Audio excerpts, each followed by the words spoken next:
se fosse possível conquistar novamente aqueles que se foram? Juntos, nós podemos. Invista neste canal. Invista em um mundo melhor.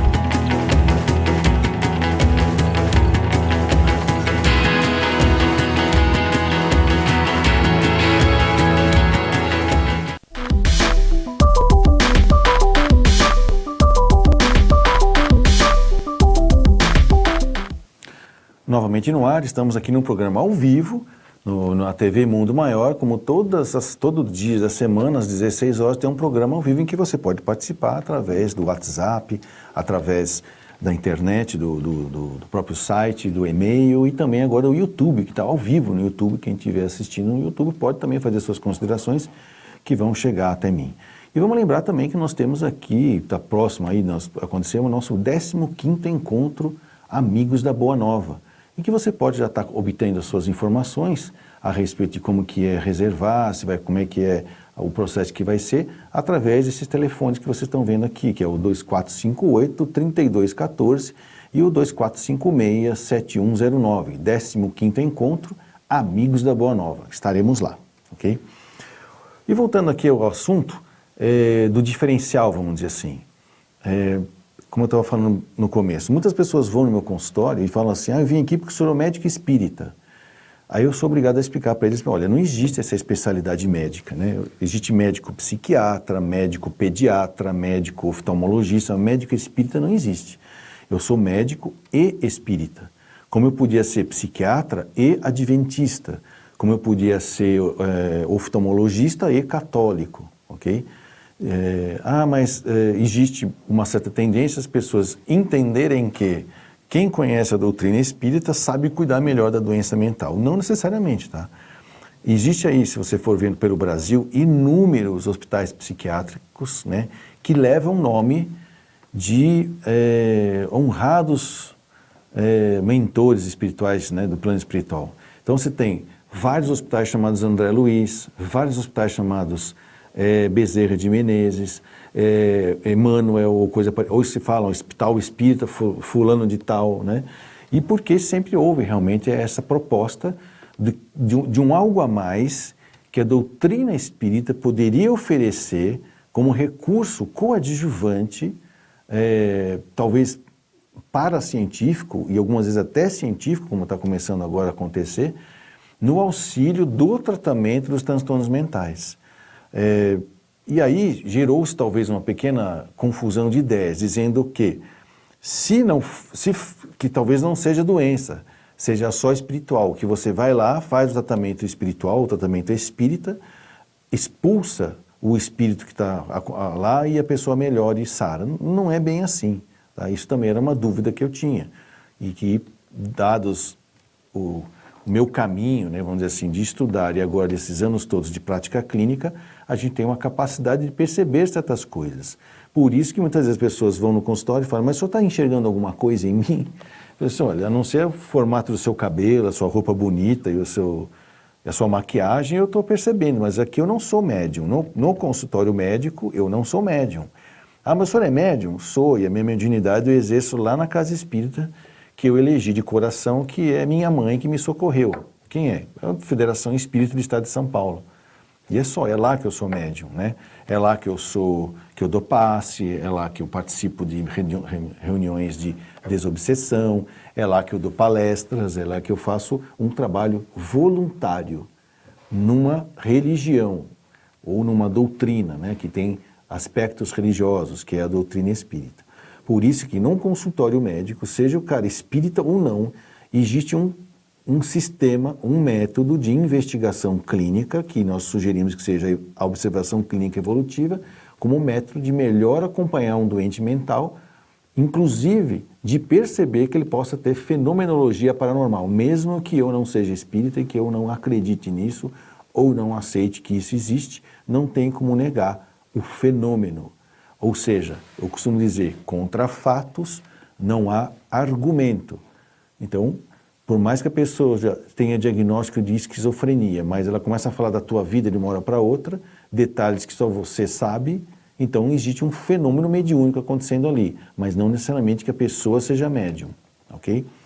Aí então, por isso que é importante a gente lembrar que é feito um primeiro diagnóstico, que é o sindrômico, lembra? É sindrômico, nosológico e o quadro clínico. Você vai ajudar essa pessoa no seu processo de recuperar a saúde mental.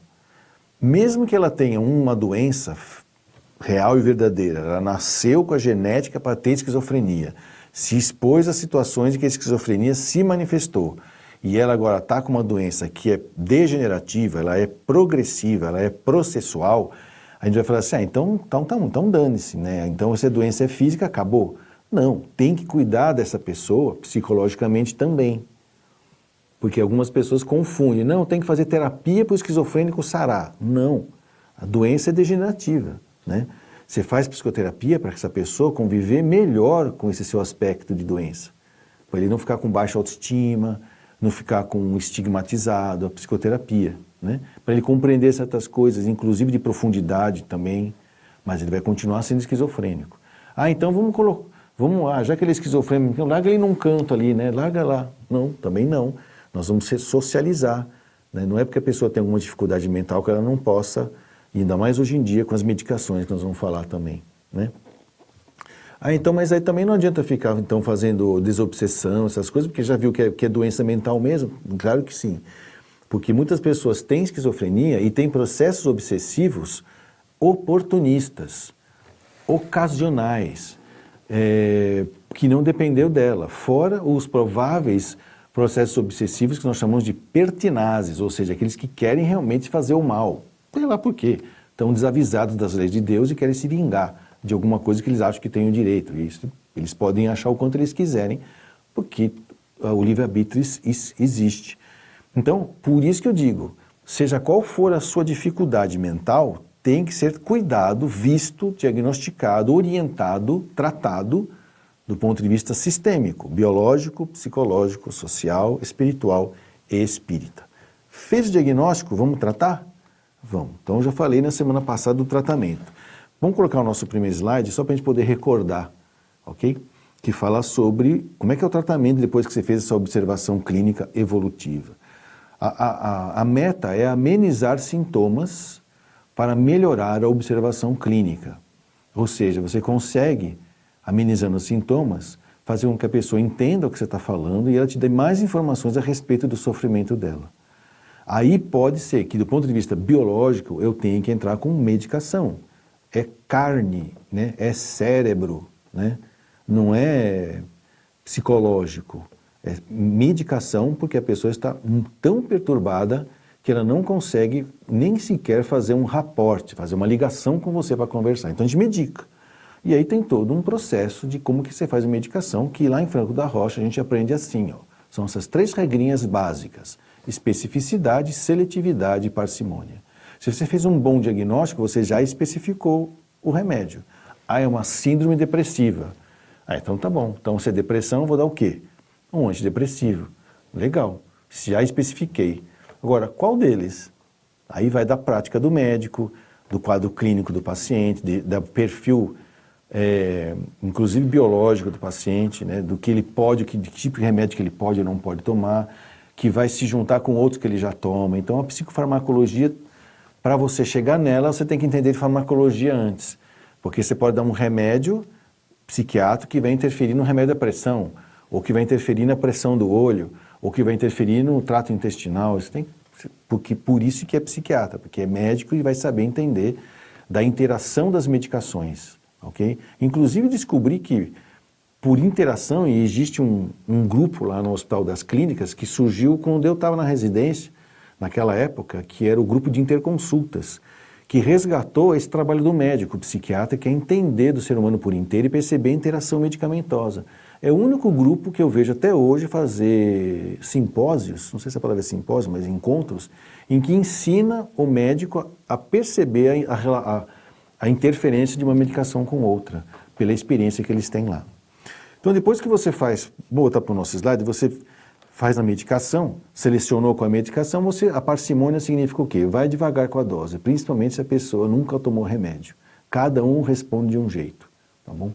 Depois você vai fazer o apoio psicológico, que pode ser uma mera informação óbvia, que é a psicogogia, ou ensinar a pessoa alguma coisa que ela não sabe, que é psicopedagogia, ou fazer a psicoterapia, que é ajudar ela a transformar coisas dentro dela de maneira profunda.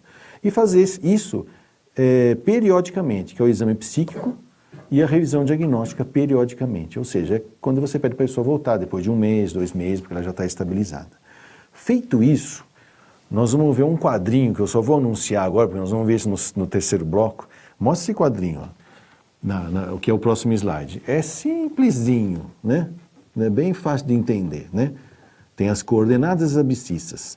Isso foi uma maneira que eu coloquei para a gente poder entender como que uma pessoa pode ser normal e parecer médium. Ou como uma pessoa pode ser médium e ser normal.